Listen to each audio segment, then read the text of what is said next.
وبركاته. نحمده ونصلي على رسوله الكريم. أما بعد، فأعوذ بالله من الشيطان الرجيم. بسم الله الرحمن الرحيم.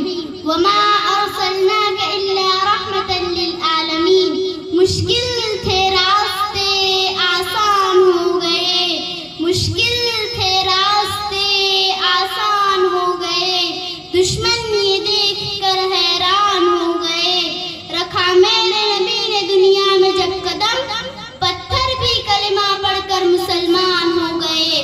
جناب صدر اور میرے ہم مکتب ساتھیوں، نگاہیں عشق و مستی میں وہیں اول وہیں آخر، نگاہیں عشق و مستی میں وہیں اول وہیں آخر، وہیں قرآن وہیں فرقہ وہیں یاسین وہیں طٰہٰ.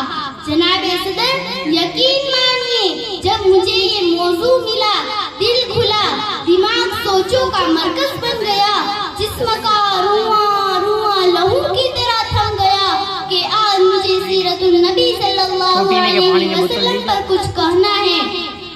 جناب صدر یقین مانیے جب میں سیرت النبی کا تذکرہ کرتی ہوں تو مجھے طائف کی وادی میں پتھر کھا کر بھی ہدایت کی دعا دینے والے نظر آتے ہیں. جب میں سیرت النبی کے موضوع پر بات کرتی ہوں تو مجھے مکہ میں عام معافی کا اعلان کرنے والے خیر البشر یاد آتے ہیں. جب میں اس موضوع پر بات کرتی ہوں تو مجھے ہندا کو معاف کرنے والے خیر البشر یاد آتے ہیں. جب میں اس موضوع پر بات کرتی ہوں تو مجھے آمینہ کے لال بھوکے پیاسے لا الہ الا اللہ کی صدا دیتے نظر آتے ہیں. میں ان کی سیرت کی کیا بات کروں، اور نبیوں میں رحمت لقب پانے والے، مرادے غریبوں کی برلانے والے، مصیبت میں غیروں کے کام آنے والے، وہ اپنے پرائے کا غم کھانے والے. جناب صدر آج کے دنیا والے کسی کی دیانت پر ناز کرتے ہیں تو کسی کی خوبصورتی کی باتیں کرتے ہیں، تو کسی کے اثار پر ناز کرتے ہیں، تو کسی کی سخاوت کی باتیں کرتے ہیں، تو کسی کی امانت پر ناز کرتے ہیں. تو پھر میں اس نبی پر کیوں ناز نہ کروں جن میں یہ ساری خصوصیات ایک ساتھ پائی جاتی ہو. جناب صدر میرے نبی کے اندر صداقت تھی جس سے ابو بکر صدیق بن گئے. میرے نبی کے اندر عدالت تھی جس سے عمر فاروق اعظم بن گئے.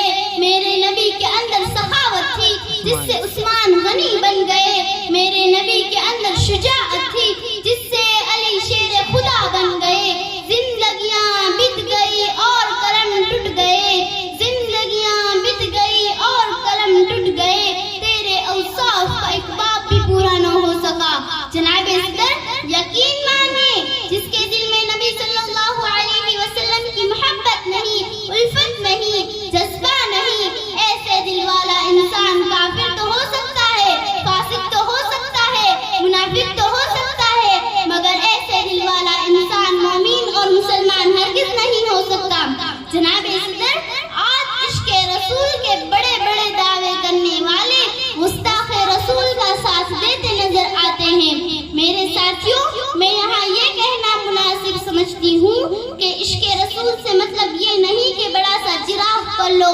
میرے نبی سے محبت کا تقاضا تو یہ ہے کہ اپنی روزمرہ کی زندگی میں کھانے پینے سونے اٹھنے بیٹھنے میں میرے نبی کی پیروی کی جائے.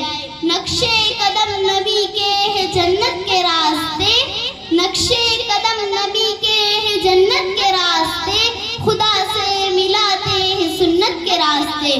جناب صدر دل تو نہیں چاہتا کہ اس موضوع کا اختتام کروں. کچھ وقت کی قلت ہے، مضمون کی طوالت ہے، کچھ کہنے کی حسرت ہے، الفاظ کی کثرت ہے، کچھ کہہ بھی نہیں سکتی، چپ رہ بھی نہیں سکتی. جناب صدر ابتدا بھی وہی ہے وہی اختتام. میرے نبی پر ارب و درود خرب و سلام صلی اللہ علیہ وسلم. آپ کی سماعتوں کا شکریہ. السلام علیکم ورحمۃ اللہ وبرکاتہ. ماشاءاللہ اس بچی کو